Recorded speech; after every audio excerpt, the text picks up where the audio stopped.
Hello guys, Charles here and welcome back to my channel. So when discussing tritone substitutions, something a lot of people are surprised to hear is that it doesn't just apply to dominant chords. Now, it certainly can do. It can apply to dominant chords and that's pretty much one of the best places to use it. But I want to show you what I consider to be quite an important chord movement, which shows you the magnetism of the cycle of fifths, but also the magnetism of tritone substitutions. So without further ado, let's dive straight into it. So I'm going to do this in the key of G major, and it's going to be a 4, 7, 3, 6, 2, 5, 1. So what would those chords be in G major? Well, the 4 would be a C major 7. The 7 would be an F sharp half diminished or minor 7 flat 5. 3 would be a B minor 7. 6 would be an E minor 7. 2, 5, 1 would be an A minor 7, D7, and G major 7. So I'll play those one after the other.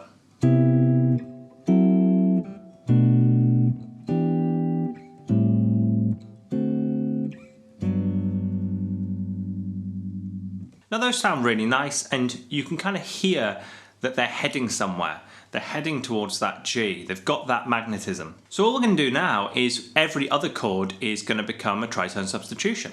So what we do is we keep the same chord types, which was major 7, minor 7 flat 5, minor 7, minor 7, minor 7, 7, and major 7. We keep those same chord types, but let's look at what those tritone substitutions would be. So we'll start on C major 7 still. And then we're going up to F sharp minor 7 flat 5. Well, the tritone sub of F sharp is C, which is where we've just been. Then we go down to B minor 7, E minor 7. Well, the tritone sub of E is B flat. We're then on A minor 7 to D7. Tritone sub of D7 is A flat 7. And back down to G major 7. So simply changing the roots but keeping the chord types the same, we end up with this sequence here.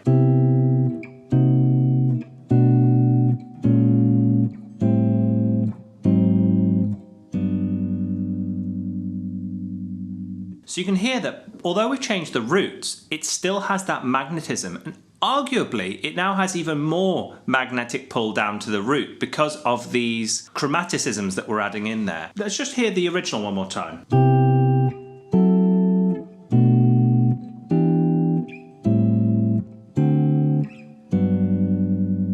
And the substitutes.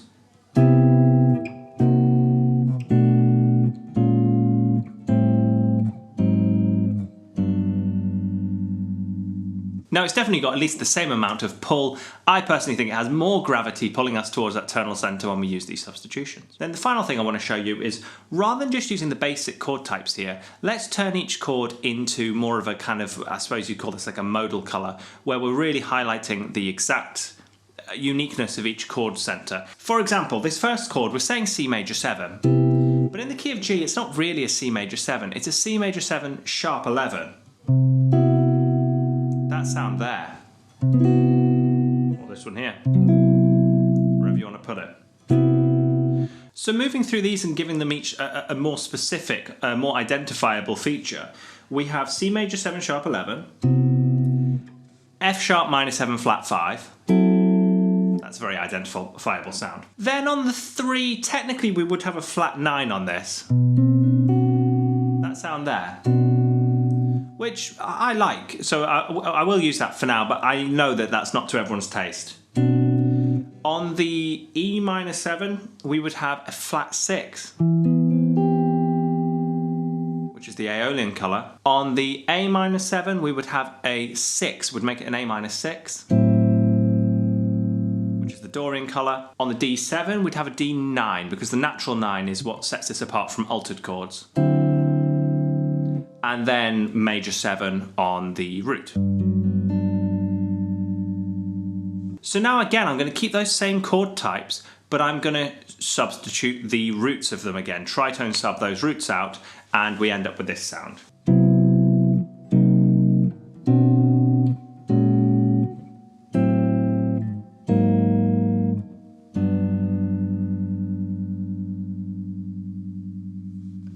So for me, that's got so much more color, and all we're doing is highlighting the unique tone of each mode. So I hope you found that one useful and that you feel a bit more confident trying tritone substitutions on different chord types now.